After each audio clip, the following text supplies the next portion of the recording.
It's June 10th, 2022. 60 Minutes came on, and 60 Minutes has this thing. Um, it's about the sonic boom. Um, I had a visitor once to Ronkonkoma. He said his name was Jay. He said he was asking me about whatever. I remember him. Well, in the New York area, I'm in Queens and it's year 2022. So now I'm closer to where the airports are and where the water is. Um, I'll walk outside randomly, and at times there's this big crack. It sounds like a gigantic um,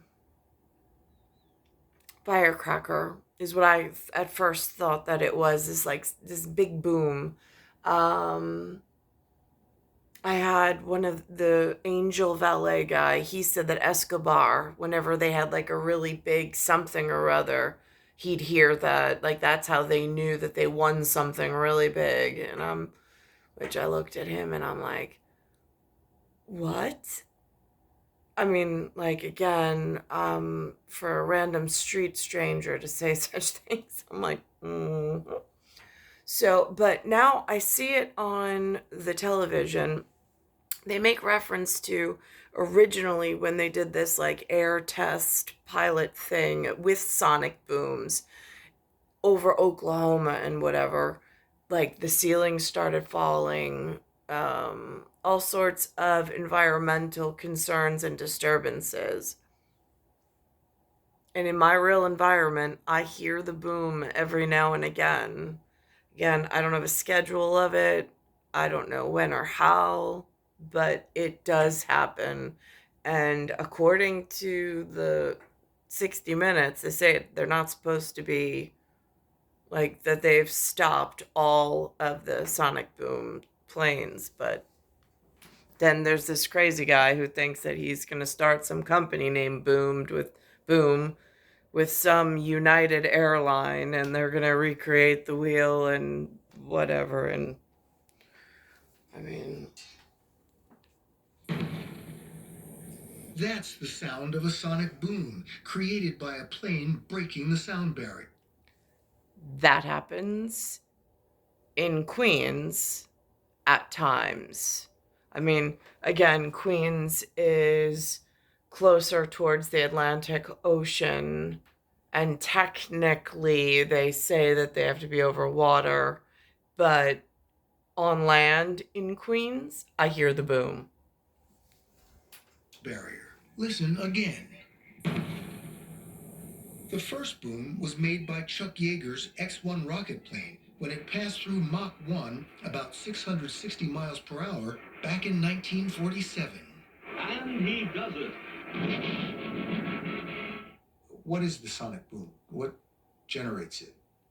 So, when an aircraft flies faster than the speed of sound, it creates disturbances. Mike Buonanno is a top engineer at Lockheed Martin's Skunk Works aircraft design studio in California. Dave Richards.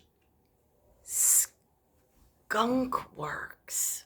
That is just that is just such an interesting name. Richardson is his boss.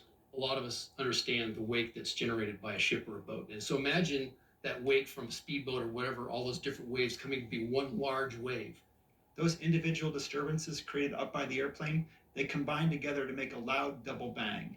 The Federal Aviation Administration tested the impact of that big bang back in 1964 by flying military supersonic jets like these over Oklahoma City for 6 months. The outcome? Broken bricks and ceilings, frayed nerves, and public outrage. It was just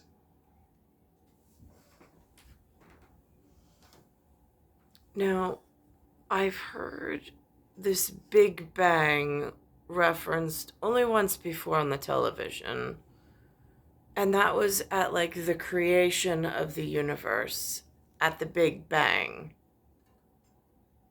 Any relation? patently obvious that no one was going to tolerate such a loud noise on a day-to-day basis. The result was a ban on civilian supersonic flights everywhere in the world other than over open water. And that basically hit the brakes on the development of commercial air travel in terms of advancing speed. Up until that ban, every decade, air travel had gotten faster and faster. The ban remains in place today, so if Boom gets its overture in the air, it will only be able to serve long transoceanic routes similar to what the Concorde flew. So if you It did say it's still banned to this day. So, again, I don't know who to report it to because it's been a little like lax on communication and like real physical adult contact with like important things.